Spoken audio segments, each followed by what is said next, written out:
বিশ্বনবী একটা দায়িত্ব নিয়ে এই দুনিয়াতে এসেছিলেন।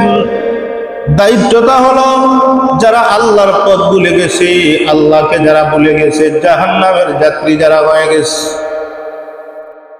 ওই আল্লাহ গোলাম মানুষদেরকে আল্লাহর দাওয়াত দিয়ে দিয়ে মানুষদেরকে জাহান্নামের রাস্তা থেকে জান্নাতের রাস্তা দেখাইয়া দেওয়ার জন্য মহান রব্বুল আলামিন নবুয়তের দায়িত্ব দিয়ে পাঠিয়েছিলেন আপনার আমার নবী মুহাম্মদুর রাসূলুল্লাহকে। যেরকম সুবহানাল্লাহ।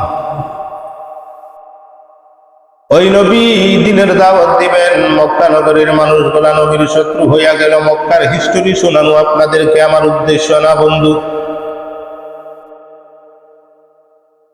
1 বছর না, 2 বছর না,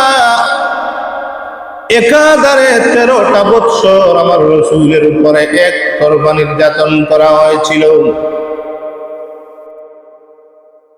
ভালো করে মনে রাখবেন, একতরফা মক্কা নগরীতে যারা আমার রাসূলের উপরে নির্যাতন করেছিল ওরা হলো বেঈমান, মুশরিক, কাফির। যারা মেরেছে তারা হলো বেঈমান, মুশরিকেরা। যিনি মার খাইছেন উনি হলেন বিশ্বনবী।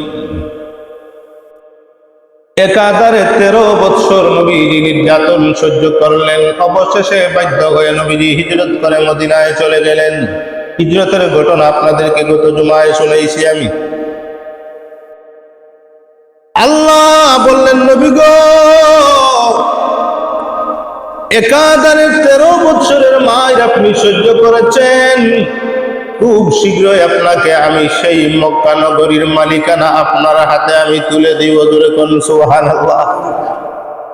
আমার নবী হিজরত করে মদিনায় গেলেন, বীরের বেশে মক্কা নগরীতে বিশ্ব নবী ঢুকলেন। মক্কা নগরীর দায়িত্ব নবীজির হাতে চলে আসলো। সুবহানাল্লাহ। নবীজি কি করেছিলেন? দিনের দাওয়াত দিয়েছিলেন।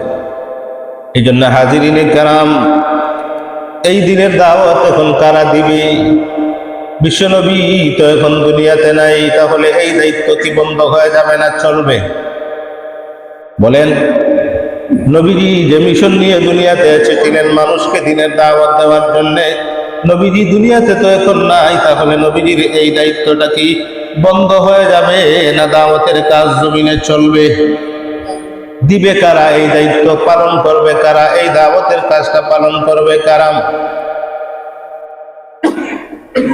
2 মাধ্যমে দিনের দাওয়াত তোমরা প্রচার করো।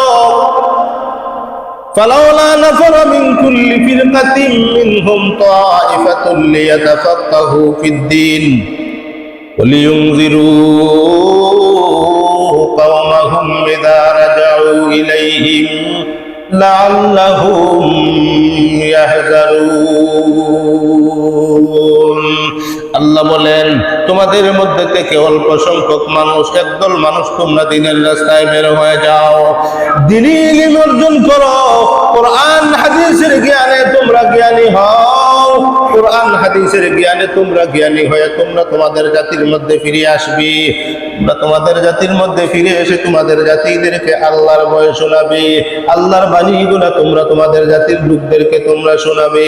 তোমাদের মধ্যে থেকে একদল লোক গিয়ে তোমরা ইলম অর্জন করে, কোরআন ও হাদিসের জ্ঞান অর্জন করে তোমরা আলিম হবে, তোমরা হাফিজ হবে, তোমরা মুফতি হবে, তোমরা মুহাদ্দিস হবে, তোমরা মুফাসসির হবে। তোমরা কোরআনের জ্ঞানে জ্ঞানী হয়ে তোমরা তোমাদের জাতির মধ্যে আসবে। জাতির মানুষদেরকে আল্লাহর বাণীগুলো তোমরা শুনাইয়া দিবে ওয়াজের মাধ্যমে, কোরআন হাদিসের মাধ্যমে তোমরা জাতিদেরকে ইসলামের বাণীটা, নবীজির মিশনটা তোমরা প্রচার করবে।